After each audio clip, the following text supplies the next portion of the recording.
El 21 de abril del presente año se presentó un proyecto de ley a tramitación en el Congreso para efectuar una reforma constitucional del artículo 19, número 1, que establece la protección de la vida, la integridad física y psicológica de las personas, el derecho a la vida, bien conocido.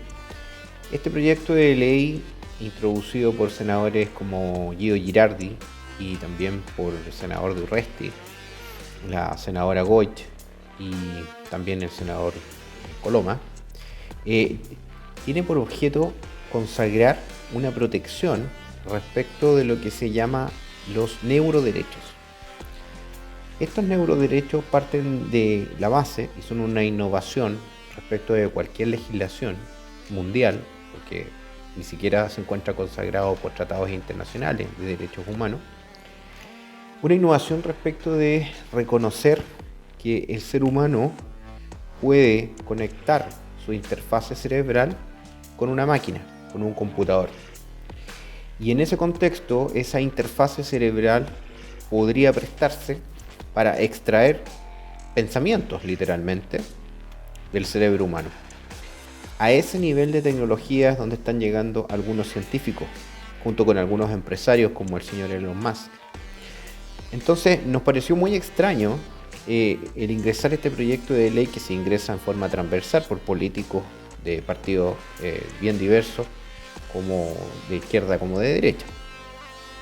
Y nos llama la pregunta de que si efectivamente podemos nosotros empezar a consagrar derechos respecto de avances científicos que aún no están probados.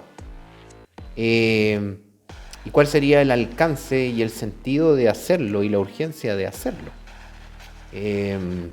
¿Será, y esa es la pregunta, será que en este contexto los políticos ya están preparados por centros de pensamiento de carácter internacional que está preparando a la humanidad a dar un salto desde el humanismo al transhumanismo, es decir, la conexión directa y absoluta de nuestros pensamientos, nuestras sensaciones, a una interfase computacional? Algunos experimentos ya se están realizando en Estados Unidos y también en el Oriente, con algunos resultados bastante disímiles. Nos parece que bastante extraña estos proyectos de ley, que tiene por objeto, como bien digo, modificar el artículo 19, número 1. Pero nos preguntamos si el artículo 19, número 1 de la Constitución ya consagra una protección de la psiquis de las personas y su integridad física y su vida. ¿Qué sentido tiene entonces consagrar una protección de algo que todavía no existe? ¿Será que están colocando los políticos la carreta por delante de los bueyes? Y si es así, ¿cuál es la finalidad o a qué están obedeciendo exactamente? La invitación que le hacemos es a tener bastante ojo con esta noticia. Probablemente se va a hablar bastante en algún corto tiempo. Y preguntémonos por qué políticos de distintos sectores se ponen de acuerdo para este tipo de innovaciones. Entendemos que la legislación actual y esos aportes del proceso constituyente que se va a comenzar a vivir es bastante suficiente como para consagrar la protección de los datos personales, a pesar de que la ley de protección de datos personales todavía no ha sido reformada y modernizada. Hoy duerme en el Congreso. En lo cotidiano, mucha gente dice, y así lo han conversado, que cuando están frente a su celular y comienzan a hablar de cierto tema, como por ejemplo las ganas de comerse una pizza, lo primero que hacen es abrir el celular para pedir la pizza y ya les llegan como 5 o 6 ofertas de pizza. En consecuencia, si no tenemos la certeza respecto de la protección de la vida privada y los datos personales, ¿qué sentido tiene que algunos políticos, en el contexto de avances científicos que todavía no están consagrados, vengan a nuestro país, a Chile, a hacer experimentos jurídicos relacionados con cosas que todavía no ocurren. Primero, nos parece bastante extraño desde la perspectiva de que hay prioridades.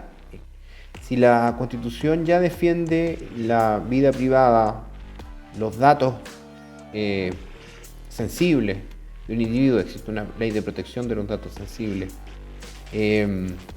y los datos personales, ¿por qué razón insistir entonces en un proyecto tan innovador?